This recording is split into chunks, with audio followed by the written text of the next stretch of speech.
एक मराठा लाख मराठा म्हणत मराठा समाजाला सरसकट ओबीसी मधील आरक्षण मिळावं व सगळे सोयरे कायद्याची अंमलबजावणी करावी या मागणीकरिता बार्शी तहसील कार्यालयासमोर आनंद काशिदे यांचे परत एकदा आमरण उपोषण सुरू।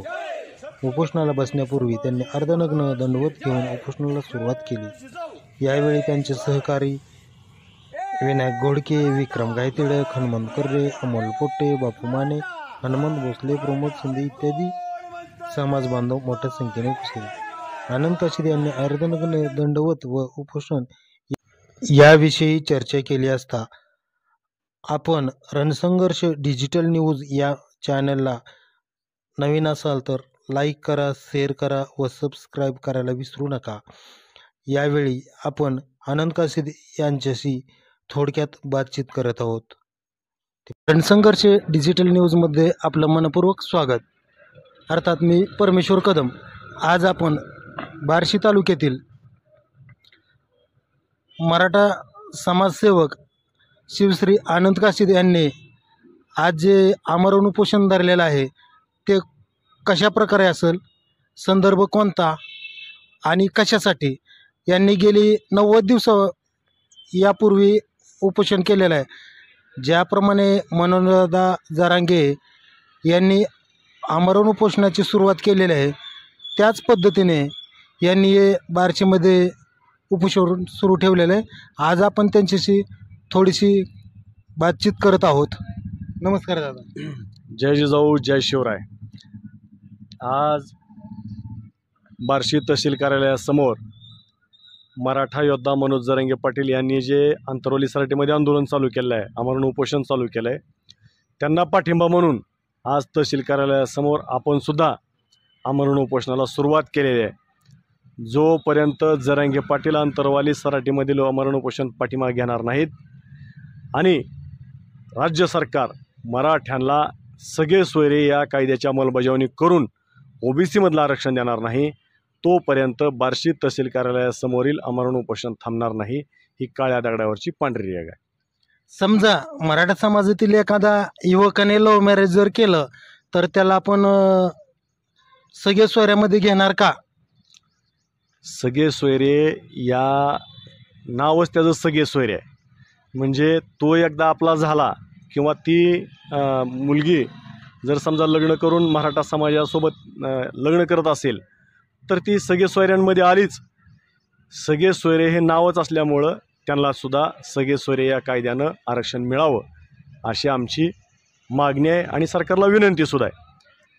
बरं, अंतरवाली सराटीमध्ये दादांना तर आमरण उपोषणाला परवानगी नाकारली, याबद्दल आपल्याला काय वाटतं? सरकार निर्लज्ज आहे, सरकार बिनलज्ज आहे। सरकारनं ज्यावेळेस शपथ घेतलेली असती मुख्यमंत्र्यांनी, उपमुख्यमंत्र्यांनी, मंत्र्यांनी, आमदारांनी, त्यावेळेस त्यांनी आम्ही कोणत्याही जातीचा धर्माचा द्वेष करणार नाही आणि कोणत्याही जाती धर्माचं ममत्व त्या ठिकाणी आम्ही ठेवणार नाही, सर्वांना समान न्याय देऊ अशा पद्धतीची त्यांनी शपथ घेतली असती। त्याच पद्धतीनं मराठा समाजाला न्याय देणं अपेक्षित आहे। मराठा समाजाच्या सोबत सरकारनं उभं राहणं गरजेचं आहे। ॲक्च्युली खरी परिस्थिती जर आपण बघितली तर तिथं कुणाचाही विरोध नाही, परंतु सरकारचीच 2-4 त्या ठिकाणी टाळकी विनाकारण जरांगे पाटलांना व मराठा समाजाला त्रास द्यायचा म्हणून कुठेतरी एक निवेदन दिलं आणि त्याचाच फार मोठा बाऊ या सरकारनं तयार केलेला आहे। ग्रामस्थांचा, तेथील नागरिकांचा, ग्रामपंचायतीमधील सदस्यांचा, सरपंचांचा कुठल्याही प्रकारचा जरांगे पाटलांना व मराठा समाजाला विरोध नाही। कारण अंतरवाली सराटी हे आता गाव फक्त राहिलेलं नाही।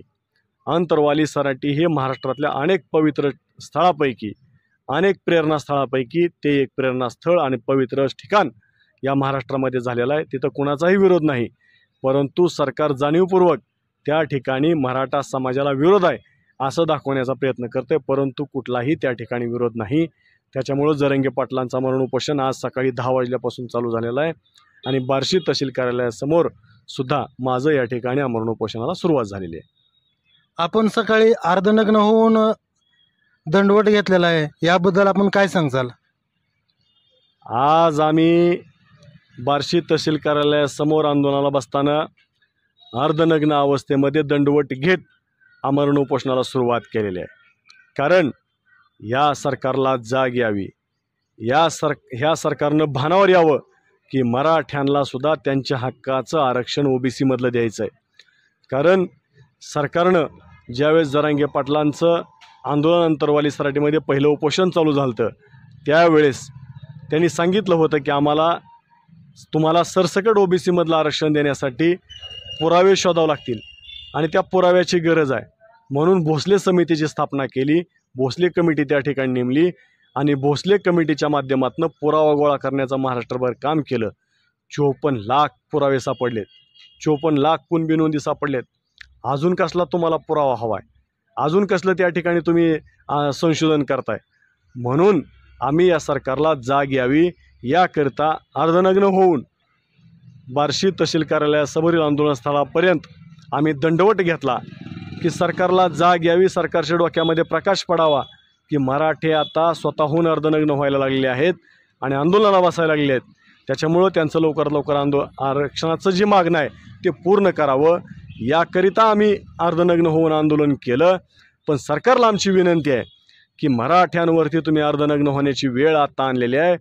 जर तुम्ही आमच्या आरक्षणाचा प्रश्न नाही सोडवला तर तुमचं राजकीय पूर्ण कपडे फाडून मराठा समाज तुम्हाला नग्न केल्याशिवाय राहणार नाही. ही गोष्ट हा इशारा देण्याकरता आम्ही या ठिकाणी अर्धनग्न आंदोलन करून आजच्या या आमरण उपोषणाला सुरुवात केलेली आहे. भविष्यामध्ये 288 जागा लढण्याचं ठरवलेलं आहे, याबद्दल आपल्याला काय वाटतं? हे बघा, मराठा समाज हा साधा आणि सोपा सरळ माणूस आहे. मराठा समाज हा सरळ वागणारा माणूस आहे.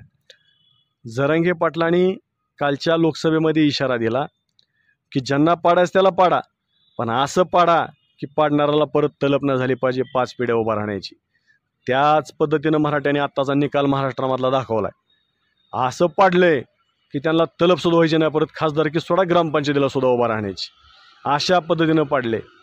आता हे पाडणारे शहाणे झालेत का नाहीत माहीत नाही, त्याने आरक्षण दिले तर समजू आपण शहाणे झालेत. परंतु ज्यांना निवडून दिले त्यांनीसुद्धा आता लोकसभेमध्ये गेल्याबरोबर मराठा आरक्षणाच्या प्रश्नावरती भांडलं पाहिजे. मराठा समाजाला ओबीसीमधलं आरक्षण मिळालं पाहिजे यासाठी आवाज उठवला पाहिजे. मराठा समाजाला कुणबी प्रमाणपत्र सरसकट देऊन सगळे सोयरे या कायद्याची अंमलबजावणी झाली पाहिजे याकरता भांडलं पाहिजे. परंतु ते जर तसे भांडणार नसतील तर मराठा समाजापुढं पर्याय दुसरा नसणार आहे. मराठा समाजाला 288च्या 288 विधानसभेला उमेदवार उभा करणं गरजेचं आहे आणि त्यापैकी 200 उमेदवार निवडून आणणं गरजेचं आहे. कारण 100% आमची निवडून येतात. आम्हाला खात्री आहे आमच्यासोबत आता धनगर समाज आहे. कारण तुम्ही जर बघितलं धनगर बांधवांचं सुद्धा सुप्रीम कोर्टातूनच आरक्षण उडवलेलं आहे. त्याच्यामुळं धनगर बांधवसुद्धा त्या ठिकाणी नाराज आहे. त्याचबरोबर SC ST बांधव असतील ते सगळेच्या सगळे मराठ्यांच्या सोबत आहेत. त्याचबरोबर आपण जर बघितलं तर ओबीसीमधला येवल्यातला जर काय माळी समाज थोडाफार सोडला तर सर्व ओबीसी समाज आज मराठ्यांच्या सोबत आहे. म्हणजे सगळ्यांना अपेक्षा आहे की जरांगे पाटील हे प्रत्येक समाजाला न्याय देऊ शकतात. जरांगे पाटील हे प्रत्येक समाजाला सत्तेमधला वाटा त्यांचा हक्क अधिकार त्यांना देऊ शकतात. म्हणून आज जरांगे पाटलांच्या सोबत आणि मराठ्यांच्या सोबत या महाराष्ट्रातला प्रत्येक समाज आहे. म्हणून तर आम्ही ज्यांना पाडायचं त्यांना ताकदीनं पाडू शकलेलो आहे आणि ज्यांना निवडून आणायचं ते आले असतील आम्हाला त्याच्याशी काही घेणं देणं नाही. परंतु ज्यांना पाडायचं त्यांना आम्ही पाडू शकत असलो एवढ्या मोठ्या ताकदीनं, तर आम्ही जर उभं राहिलो तर तेवढ्याच मोठ्या ताकदीने या सत्तेमध्ये येऊ शकतो आणि सत्तेतला वाटा सर्व जाती धर्माला आम्ही देऊ शकतो आणि सर्व जाती धर्माला आम्ही न्याय देऊ शकतो. एवढी आम्हाला खात्री असल्यामुळं आम्ही 288 उभा करणार आणि 200पेक्षा जास्त उमेदवार, 200पेक्षा जास्त आमदार ही गोरगरिबांची पोरं येणाऱ्या विधानसभेमध्ये आम्ही निवडून पाठवणार.